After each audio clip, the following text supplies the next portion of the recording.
Welcome back into another episode of Where the Game Lives On, the official podcast of the Missouri Sports Hall of Fame. I don't know if you know this. You do listen, though, even if you miss out. We are coming up on 1 year. 1 year since we started the podcast. We started it early July of 2023. Is that no? Yes. Early July of last year? Of last year. So like David Coker was like one of our first episodes? He was like our third or fourth episode, I feel like. Seriously? Yeah. Okay, well. Episode, what are we on? And yet somehow we're in season number 3. Episode 24. This is like UFC 732 or something. Is that what we're doing? Or? No. Okay. No. This whole year, this entire. Happy birthday to us. Happy birthday to you as well. Appreciate that. Appreciate that. Big day yesterday. What do you like? Yeah. Finally turned 20 or 20. 26. All right. Well, happy birthday plus one.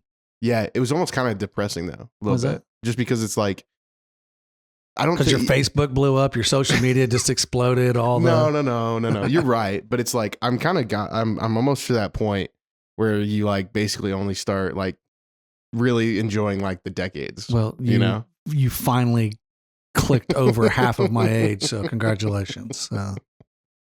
Appreciate that. You can now double your age and be older than me for the first time in your life. Appreciate that. I'm off the energy drinks. I'm going on like 3 days strong. Well, I mean, I'm technically, I guess Coca-Cola Zero Sugar.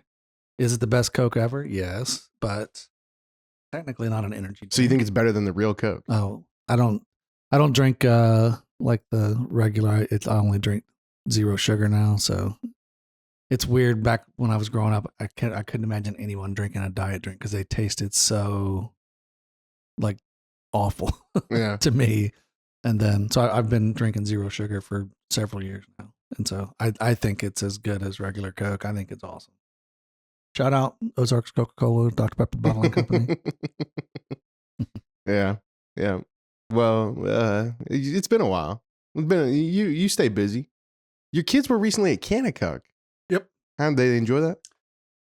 Yes, my daughter would basically move there if we let her. Really? And basically move. And we have a good friend here at the hall, Jill Barron, handles our, she's in charge of all the catering and stuff for the tournament. And she's on the kind of oversees the chefs for Harvest Moon. But she has a daughter who I believe is a sophomore or junior at Springfield Catholic. And she goes for a month. She's actually there now. She goes for a month every year. And so I was telling my daughter about it. She was like, "Can I do that?" And I was like, "No." Really? No, your mom would not let you go for a month. But now, I had seen your wife the other day and asked her if you guys did anything fun though while they were down at Kanakuk, and she said no. No, just hung out.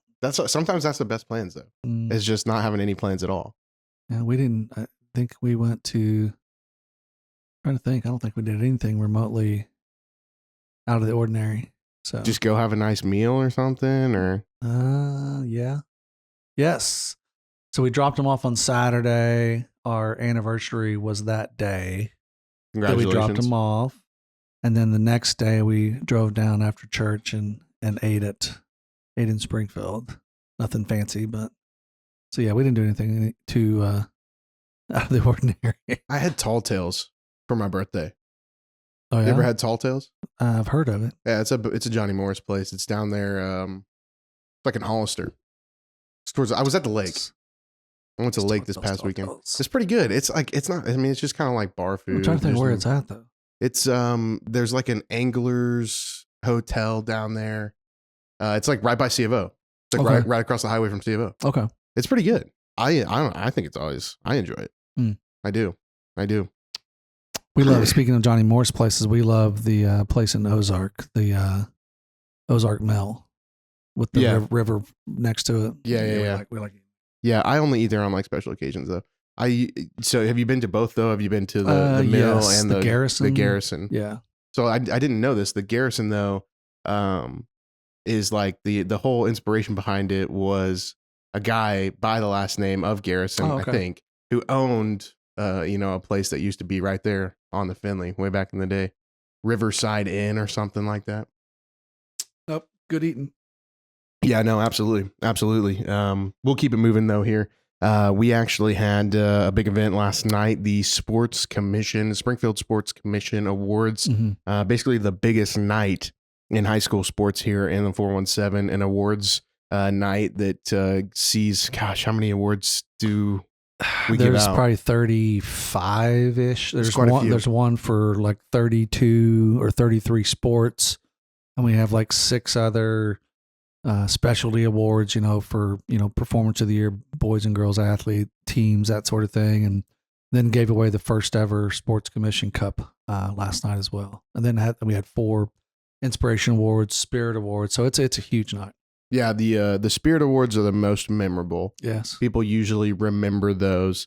But it's really cool just to kind of see, especially with the new Commission Cup that we have, which schools kind of see success across different sports or have standouts in different sports. For old timers, I guess, listening, they remember the Sears Cup. I don't know what it's called now, but it was called the Sears Cup, and it is a college Division I where it awards to the best athletic program over all sports. So it's not just you can have a good football team, but if you're not good in gymnastics and track and the others, you're not going to win that. And so seemingly year in and year out, you have the same teams competing for it. Stanford is always up toward the top. Now, you think of college basketball, college football, you're not really thinking Stanford, but when it comes to an entire athletics program, they win it or they're in the top 5 every year. So it's designed to award the most successful athletic program for the year. It's difficult to come up with a process to do that when you're talking about, class 1 schools, class 6, you got some schools have every sport. Some schools only have like 10 sports total. So it took a while to come up with a criteria that kind of rewards all programs equally or weighted or whatever. All class levels equally as well. So it was interesting because the top 10 in total points, half of them, 5 of them would be considered big schools. 5 of them would be considered small schools.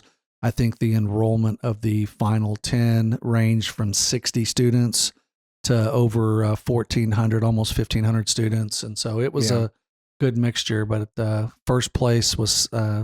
second place was 5 points behind first place. Yeah. Third place was only 6 points out. So it was very, very close. Very interesting though. Spoiler alert.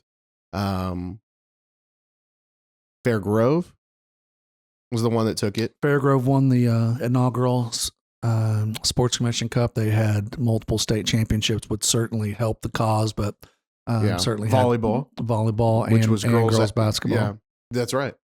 And ironically, runner-up was Nixa. They were 5 points off.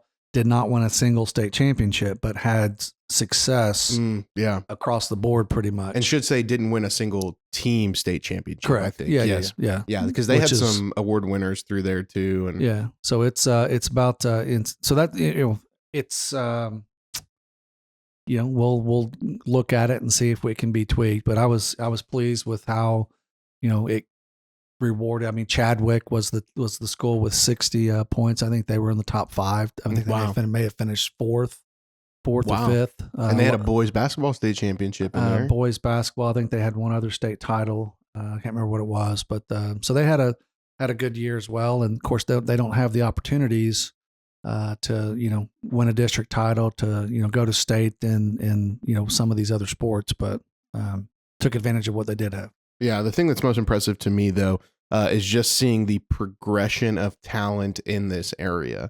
I'll be realistic. I'm not going to sit here and say like we are a hotbed for, like the top high school athletic recruits.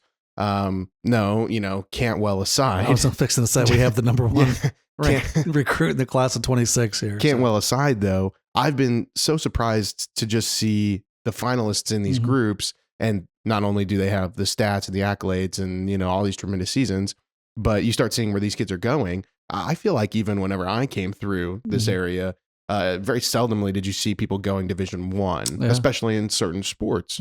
And now it seems like, I don't know what it is. Maybe just better perspective of what talent is like elsewhere. There's a lot of travel ball. You see a lot more talent from different areas. I think that plays a piece in it, but I think these kids are seeing there's people better out there and I'm going to get to that level. And Mhm. so it's just the knowledge of knowing that I need to push further. And so, yeah, you get 5 hypothetical finalists in baseball and they're all signed in Division I schools. I'm really impressed by that. I think Yeah. that's really cool. Yep.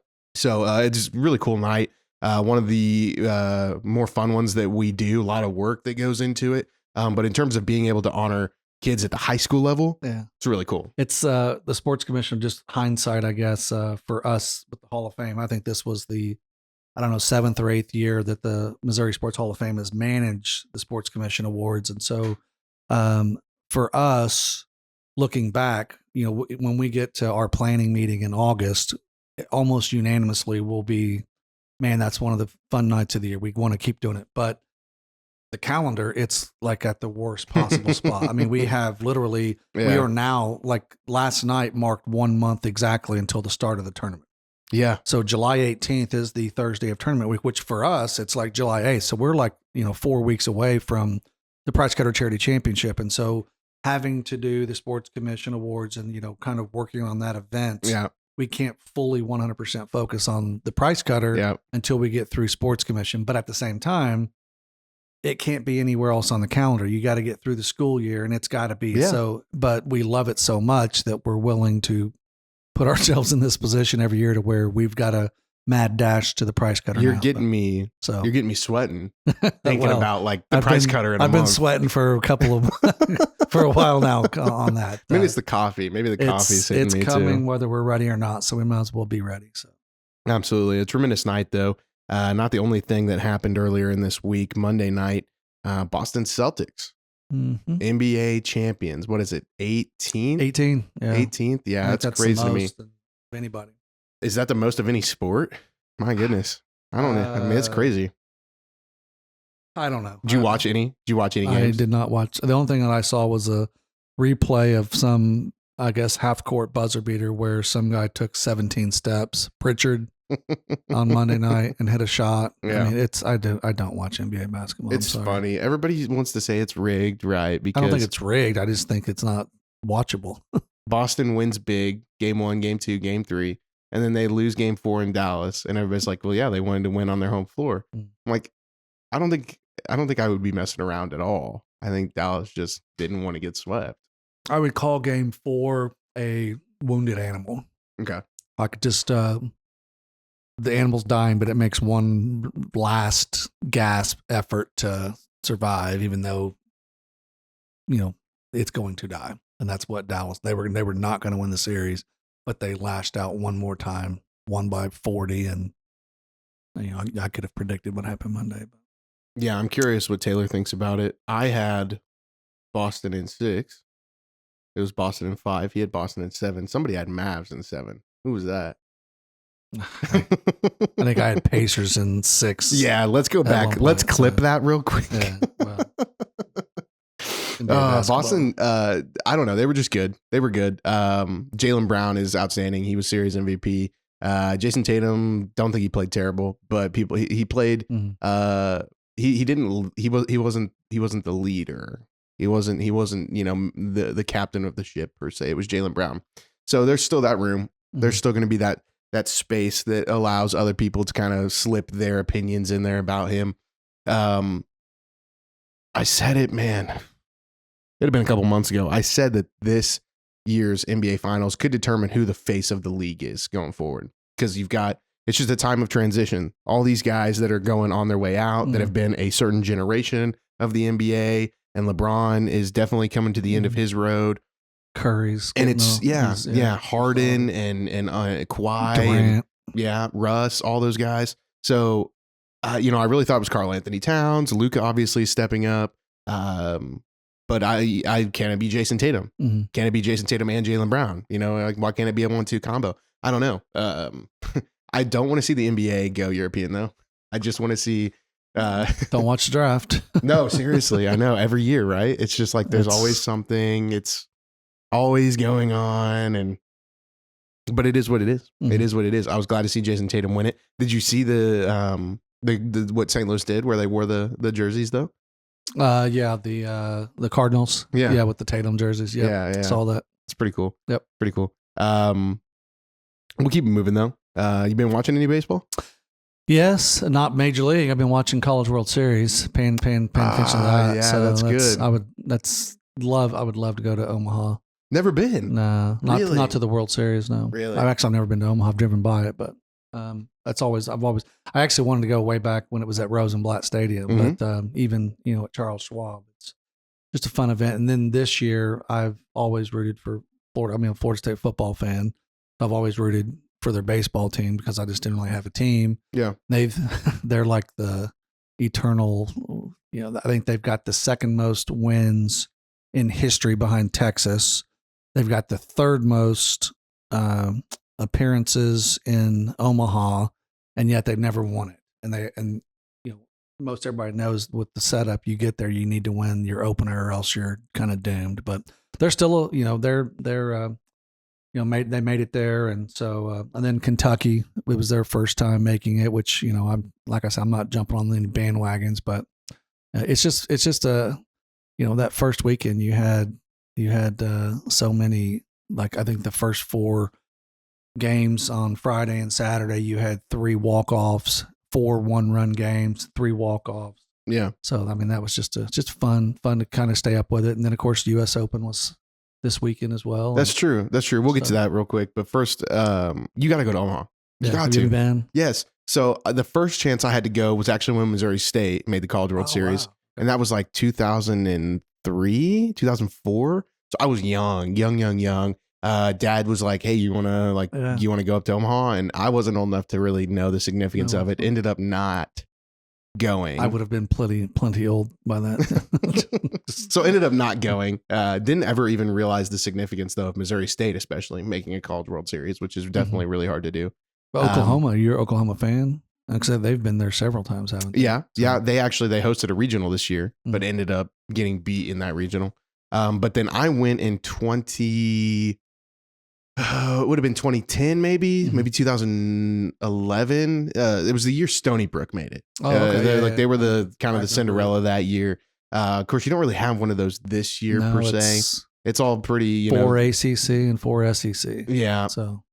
Yeah, but it's just cool. Yeah. I mean, it's one of those things like, I know there's a minor league team in Omaha, and there's universities there, but if there wasn't the College World Series, there's not really much in Omaha, Nebraska. I just love the fact that, for college baseball, it's get to Omaha.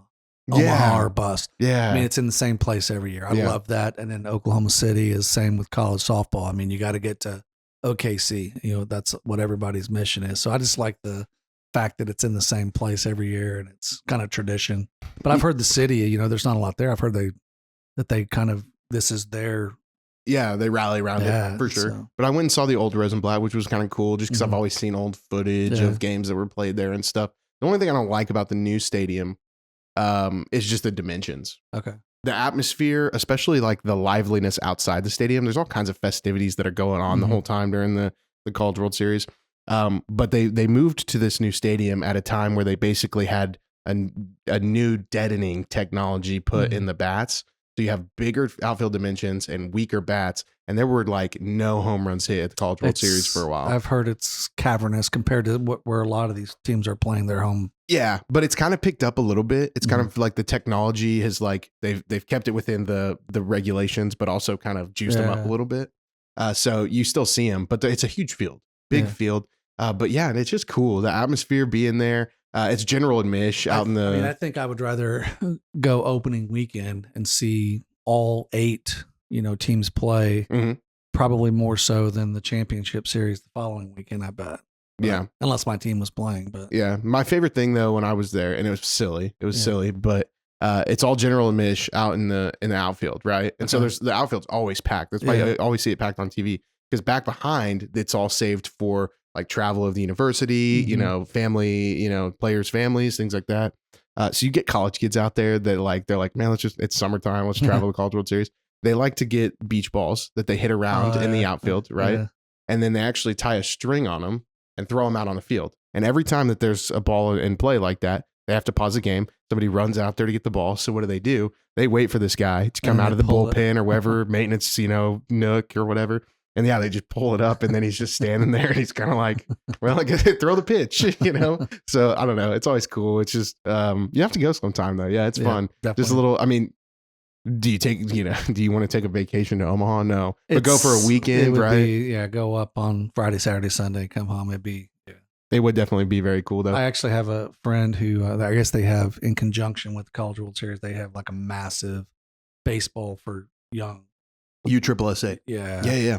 And he team from Bolivar went up and played in that this for the first time. So yeah, that's kind of cool that you get to go to the College World Series and be a part of that as well. That's when I went. I was playing in like a travel ball thing, and like there was like an all-star game type deal that you got to play in, and it's cool because that's why they have it in Omaha. It's centrally located. So like I was playing in this all-star game with like kids from like Colorado and Utah, California and Texas, and they came from all these places, and we were like, man, we drove 6 hours and we thought that was bad, Yeah, but it was a cool experience for sure. You talked to US Open. Oof. Wow. Yeah, no, it was a wild one. It was just unbelievable finish. Yeah. In terms of, I mean, I'll be honest with you, going into the day, I wasn't excited about the leaderboard because I wasn't a huge DeChambeau fan. I don't despise any of them, but I don't want to. Rory McIlroy, I think he whines too much. And so I wasn't rooting for him. Wasn't rooting for DeChambeau. Didn't really like the rest of the leaderboard, but put that aside, the way it finished up, couple things. The putts that were missed, 2 by Rory and 1 by Bryson, are like, wow. I mean, unbelievable. Just turn of events there.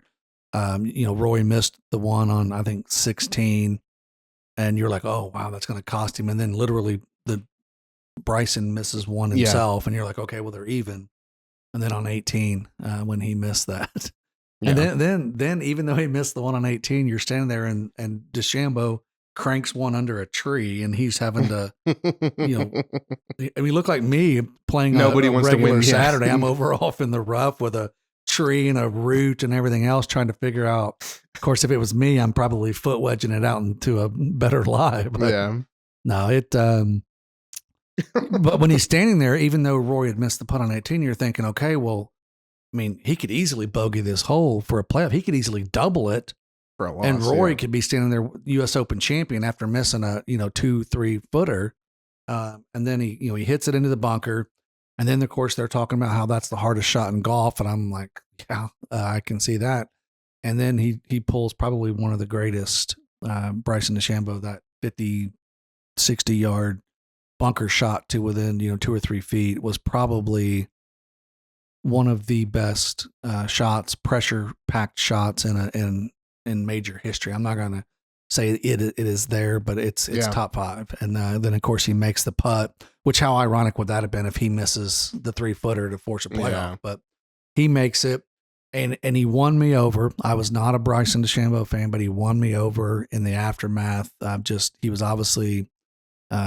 He went to SMU because of Payne Stewart. Payne Stewart, of course, here in Springfield, legend, not only Missouri sports legend, but legend in the game of golf.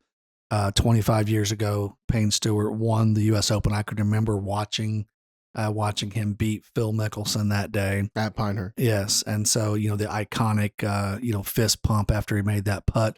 We're wanting to recreate that exact putt, here at the Missouri Sports Hall of Fame, but. Bryson DeChambeau goes to SMU because of Payne Stewart. And then he shows the hat to the camera afterwards, and he's got like the Payne Stewart logo on the back of his hat. Yeah. Points to the sky. I mean, it was just, and then just, at first it some people were saying it was contrived, it was fake, but going around and letting all of the fans touch the trophy, and just, I think it was genuine. I mean, he won me over. I'm not saying I'm a Bryson DeChambeau. I'm not his He's one fan. of the only guys on the tour today that wears the like the not Payne. Not anymore. There's some he used to, and now he doesn't wear it anymore. He I was fixing to say this. He's kind of reinvented his image. He's a big YouTube guy now. Like he does a lot of like I don't know, a month ago I saw he did a YouTube where he dressed up in the old, had that look. No, I saw that. And played with like persimmon woods, played with the old clubs. Yeah. And still was did well. But So he won't play on tour though with like the flat like hat. he wears the regular hats now. Yeah, okay. And this has been in the last year or two. I mean, like I said, it's kind of like he recreated his image because he was kind of a jerk. You know, people didn't like him. He was just kind of different. Yeah. The he's incredibly intelligent, but Yeah. he was just kind of rubbed people the wrong way. But he kind of has reinvented his image. And I think this is going to go a long way. That's why there was a lot of people. He was playing to the crowd, you know, Yeah, that's cool. cheer and stuff. That's cool. A lot of people were upset too, like whenever he was a live guy, right? Yes.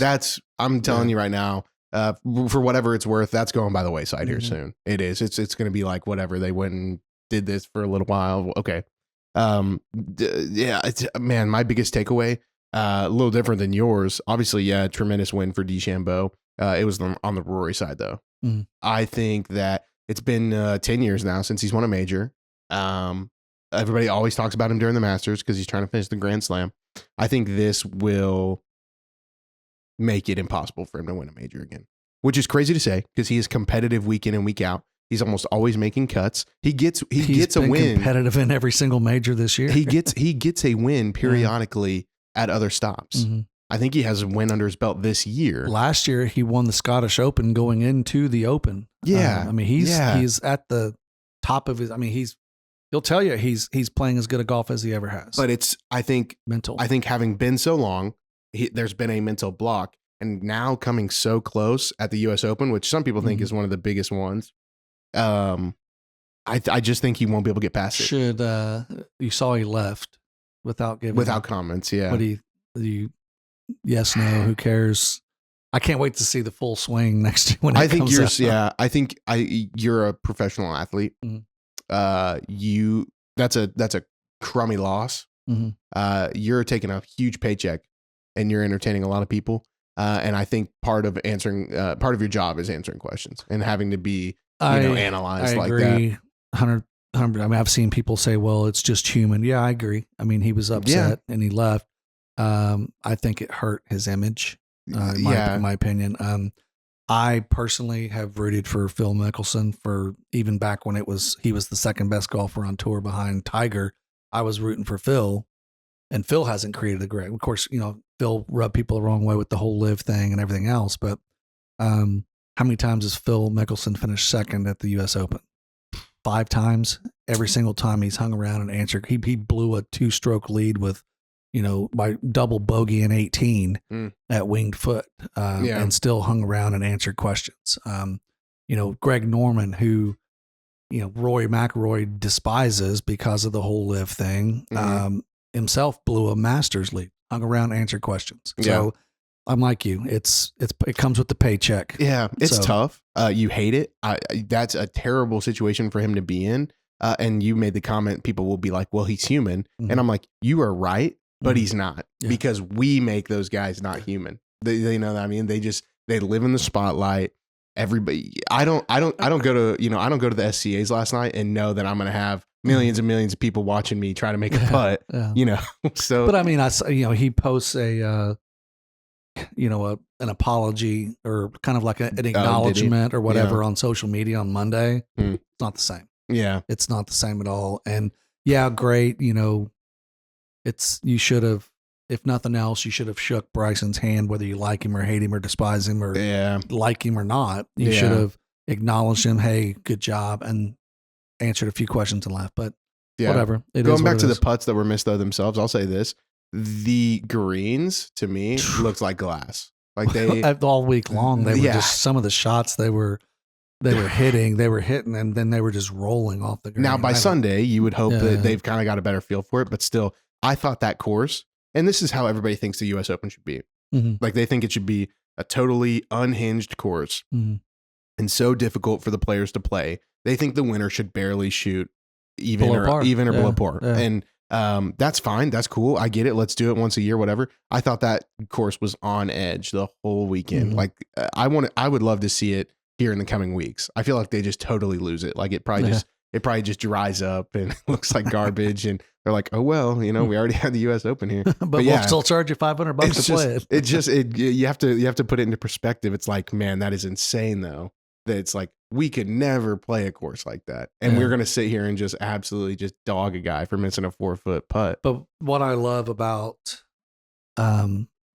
I used to watch every tournament. I mean, I don't know. It's probably been 10 years before kids. I'll put it that way. Yeah. I would watch sporting, all weekend long, Mhm. and I'd watch NASCAR. I'd watch from the first lap to the last lap. I'd watch 18 holes of golf, and now because of time and because of priorities and everything else, I watch majors only, and I'll keep up with them throughout the weekend, and I'll watch the back nine on Sunday. I mean, that's just what it is. Yeah. And so I love seeing Bryson DeChambeau live golf versus Rory PG. I mean, I would like seeing the best of the best on the same tournament. And I'm with you. I think that's I think the unification or reunification or whatever's coming, and we'll start seeing that more often. But yeah, no, good for Bryson though. Good weekend win for him.